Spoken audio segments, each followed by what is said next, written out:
இந்த பதிவில் நான் பார்க்கக்கூடிய விஷயம் என்ன அப்படின்னா, புத்தாண்டு ராசி பலன்கள் பார்த்தோம். அந்த ராசி பலன்களை தொடர்ந்து இப்போ நம்ம பார்க்கக்கூடியது என்ன அப்படின்னா, ஒவ்வொரு காலகட்டத்தையும் நம்ம சின்ன வயசுலேருந்து எதிர்பார்த்தோம் அப்படின்னா, நம்ம சின்ன வயசில் வழங்கக்கூடிய தெய்வங்கள், வழிபாட்டு முறைகள், நம்மளுடைய பழக்க வழக்கங்கள் எல்லாமே மாறி வந்திருக்கும். நம்ம சின்ன வயசில் வந்து ஒரு நடிகையை பிடிச்சிருக்கும். ஆனால் வளர வளர வேற ஒரு நடிகை மேலே நமக்கான விஷயங்கள் வந்து போக ஆரம்பிக்கும். அவங்கள நோக்கியான கவனங்கள் நமக்கு ஈர்க்க ஆரம்பிக்கும். இதெல்லாம் எதுன்னு பார்த்தோம் அப்படின்னா, நம்மளுடைய தசாபுத்தியும் அப்போ நடக்கக்கூடிய கோச்சாரமும் தான். அப்போ கோச்சாரங்கிறது என்ன? ஒரு கோச்சாரம் வருது, இந்த மாதம் நடக்கக்கூடியது அப்படிங்கிறது என்ன அப்படின்னா, அந்த மாதத்தில் நடக்கக்கூடிய கிரக பயிற்சிகளை மையமாக வச்சு தான் இந்த மாதத்தில் இதை செய்யலாமா, இந்த மாதத்தில் இதை செய்யலாமா, சித்திரை மாதத்தில் என்ன செய்யலாம், தை மாதத்தில் என்ன செய்யலாம், மாசி மாதத்தில் என்ன செய்யலாம் அப்படிங்கிறத கொண்டு வந்தாங்க. இப்போ தை மாதத்தில் என்ன செய்யலாம் அப்படிங்கிறத பார்த்தீங்க அப்படின்னா, பெரும்பாலும் தை மாதம் என்பதை அறுவடை மாதமாக குறிப்பிடுறாங்க, நம்மளுடைய பொதுப்படையாக இருக்கக்கூடியது. இப்போ இந்த தை மாதம் அப்படின்னு நம்ம எடுத்துக்கிட்டோம் அப்படின்னா, என்னென்ன மாதிரியான விஷயங்கள் எல்லாம் என்னென்ன மாதிரியான ராசியினருக்கு கிடைக்குது, அந்த ராசியினர் இந்த மாதத்தில் எதை வழிபாடு செய்யலாம், எந்த கடவுளை வழிபாடு செய்யலாம். ஏன்னா நம்ம வந்து போன வீடியோவில் பார்த்தீங்க அப்படின்னா, ஒரு ராசியினர் எதை செய்யக்கூடாது, எதனால் பிரச்சனை வரும் அப்படிங்கிறத நம்ம ராசி பலனா பார்த்தோம்.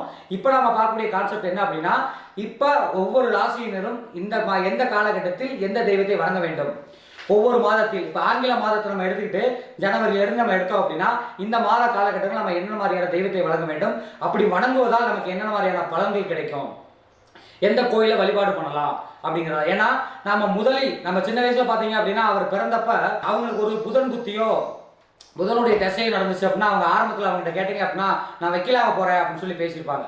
ஆனால் இப்போ வந்து இப்போ உள்ள காலகட்டத்தில் அவங்ககிட்ட கேட்டு பாருங்க, இப்போ அவங்களுக்கு என்ன தசாபுத்தி நடக்குதோ அது சார்ந்த தொழிலில் போகணும் தான் அவங்களுடைய மைண்ட் இருக்கும். நிறைய பேர் படிக்கிற துறை வேறையா இருக்கும், வேற துறையில் போய் வேலை பார்க்கறதுக்கான முக்கியமான காரணங்கிறதே இதுதான்.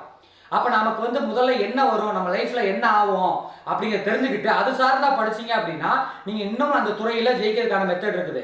அதுக்காகத்தான் ஒவ்வொரு மாதமும் ஒவ்வொரு ராசியினர் என்ன செய்யலாம், எதை செய்யக்கூடாது, இப்போ இந்த காலகட்டத்தில் மேச ராசியினர் எதை செய்யலாம் அப்படிங்கிறத பற்றி நாம் பார்க்கலாம். இப்போ மேசராசியை பொறுத்தவரை பார்த்தீங்க அப்படின்னா, மாதத்தினுடைய ஆரம்பத்தில், அதாவது ஜனவரி மாதம் முழுவதுமே, இந்த ஜனவரி மாதம் முழுவதுமே பார்த்தீங்க அப்படின்னா வேறு எந்த விதமான பெரிய கிரக பயிற்சிகளுமே இங்கே இல்லை. முதல்ல பார்த்தீங்க அப்படின்னா மேசராசியை எடுத்துட்டோம் அப்படின்னா, நாம் வந்து இதில் வந்து என்னென்ன பார்க்கணும் அப்படின்னா, ஒரு வழிபாட்டு முறை நாம் தேர்ந்தெடுக்கோம் அப்படின்னா, நம்ம ராசியில் யார் இருக்கிறா, நம்ம ராசி அதிபதி என்ன செய்கிறார், இவ்வளோதான். நம்மளுடைய ராசி அதிபதி என்ன செய்யறாரு, நம்மளுடைய ராசியில யார் இருக்கா அப்படின்னா, மேச ராசியில் குரு இருக்கிறார். மேச ராசியில் குரு இருந்தாங்க அப்படின்னா, முதலில் ஆன்மீக வழிபாடு இயல்பாகவே இந்த மாதங்கள்ல இந்த காலகட்டத்தில் குரு இருக்கிற வரைக்கும் உங்களை ஆன்மீகத்தை நோக்கி பயணப்பட வைக்கும். அது மட்டுமல்லாமல் அவர் யாரு அப்படின்னு நல்லா கவனிச்சு பார்த்தீங்க அப்படின்னா, அவர் 9ஆம் வீட்டுக்கு அதிபதி, உங்களுக்கு பாக்கியாதிபதி, உங்கள் வாழ்க்கையில் அனுபவிக்கக்கூடிய அத்தனை நல்லதை கெட்டதையும் கொடுக்கக்கூடியவர் யாரு அப்படின்னா குரு பகவான்.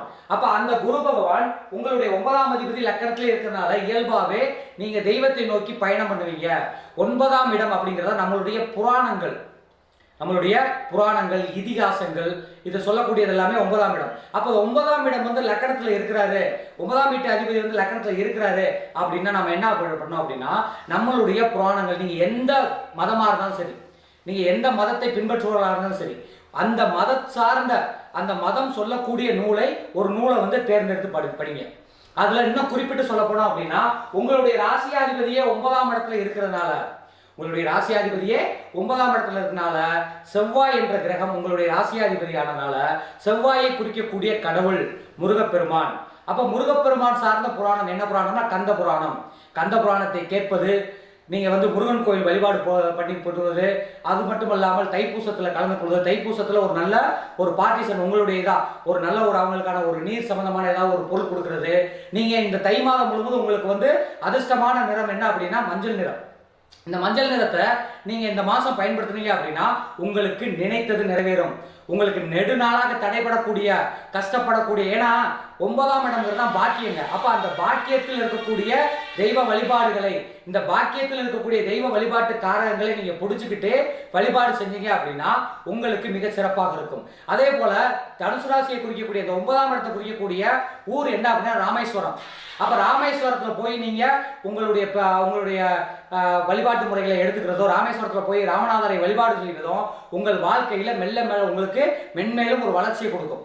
நல்லா நீங்கள் கவனித்து பார்த்தீங்கன்னா, மேச ராசியில இருக்கக்கூடியவங்க, மேச ராசியில இருந்தவங்க எல்லாருமே பாருங்க, வாழ்க்கையில ஜெயிக்கையில அல்லது வாழ்க்கையில ஜெயிக்கணும்னு சொல்லி போராடிக்கிட்டு இருக்கையில அவங்க உடம்புல ஒரு கொழுப்பு கட்டிகள் ஃபார்ம் ஆகியிருந்திருக்கும்.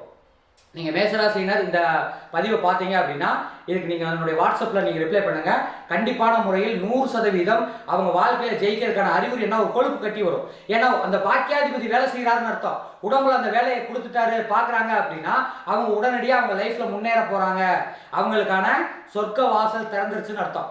அப்போ ஒருவருடைய ஜாதகத்தில் அவர் எந்த ராசியோ, ராசிக்கு 9ஆம் இடம் எந்த கிரகம் இருக்கிறதோ அந்த கிரகம், அந்த வீட்டினுடைய அதிபதி, அது கோல்சாரத்தில் என்ன வேலையை செய்கிறதோ அந்த வழிபாட்டு முறைகளை எடுத்துக்கொண்டு நீங்க லைஃப்ல பயணம் பண்ணீங்க அப்படின்னா உங்கள் வாழ்க்கையில எந்த காரியமும் தடைபட்டு நிற்காது.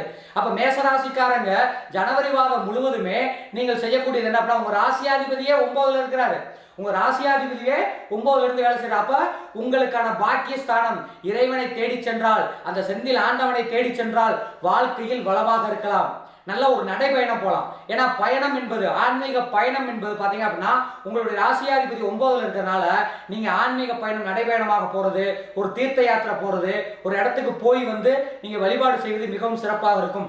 குருமார்களுடைய ஆசி ரொம்ப ரொம்ப முக்கியம். இன்னொரு சூச்சகம் சொல்றேன், உங்களுடைய ஜனனகால ஜாதகத்தை எடுத்துக்கோங்க. அந்த ஜாதகத்தில் குரு நிற்கக்கூடிய நட்சத்திரத்தையும் பார்த்து, அந்த நட்சத்திரத்தை குறிக்கக்கூடிய மகான்கள் யாருன்னு பார்த்து இந்த மாத காலம் வந்து நீங்க வழிபாடு பண்ணீங்க அப்படின்னா மிகவும் சிறப்பாக இருக்கும். புளியோதரை தானமாக கொடுங்கள், அந்த மஞ்சள் நிறம் கொண்ட புளியோதரை நீங்கள் தானமாக கொடுங்கள், எலுமிச்சை சாதத்தை தானமாக கொடுங்க. இப்படி நீங்க கொடுக்க ஆரம்பிச்சீங்க அப்படின்னா உங்களுக்கு மிக சிறப்பான ஒரு பலாபலனை இந்த மாதம் கொடுக்க காத்திருக்குது. இந்த குருவும் செவ்வாயும், குருவும் செவ்வாயும் சொன்னாலே அப்படின்னா பாலமுருகன், குழந்தை முருகன். அப்ப உங்க வீட்டு பக்கத்தில் இருக்கக்கூடிய முருகன் பெயர் கொண்ட குழந்தைகளுக்கு உங்களால் முடிந்த ஒரு உதவியை, 9ஆம் இடங்கிறது படிப்புங்க, உயர்கல்வி என்பது 9ஆம் ஆகும். அப்போ உயர்கல்விக்கு படிக்கக்கூடிய நபர்களுக்கு நீங்க ஒரு உதவி செய்யக்கூடியதும் மிகச் சிறப்பாக இருக்கும். நீங்க இந்த காலகட்டத்தில் படிக்கலாமா? தாராளமா படிக்கலாம். இந்த காலகட்டத்தில் நான் ஒரு கோர்ஸ் பண்ண விரும்புறேன், ஒரு ஷார்ட் டைம் கோர்ஸுங்க, ஒரு 60 நாள் இருக்குது, ஒரு 80 நாள் இருக்குது அப்படின்னா தாராளமா அந்த கோர்ஸை நீங்க முழுமையாக அதில் வித்தை கற்றுக்கொள்ளக்கூடிய காலகட்டம் அனுகூலமான காலகட்டமாக இருக்குது.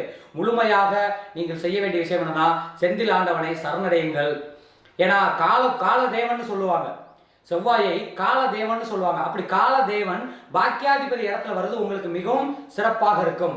நீங்கள் படிப்பு சார்ந்த விஷயத்திலையும் புராணம் சார்ந்த விஷயத்தையும் நிறைய படிச்சு செஞ்சுட்டீங்க அப்படின்னா இந்த காலகட்டம் அல்ல, எப்போதுமே பாக்கியாதிபதி உங்களுக்கு ஆக்டிவேட்ல இருப்பார். மிகச்சிறந்த நல்லது உங்கள் வாழ்க்கையில் நடைபெறும். நன்றி. மீண்டும் அடுத்த ராசி பலனில் சந்திக்கலாம்.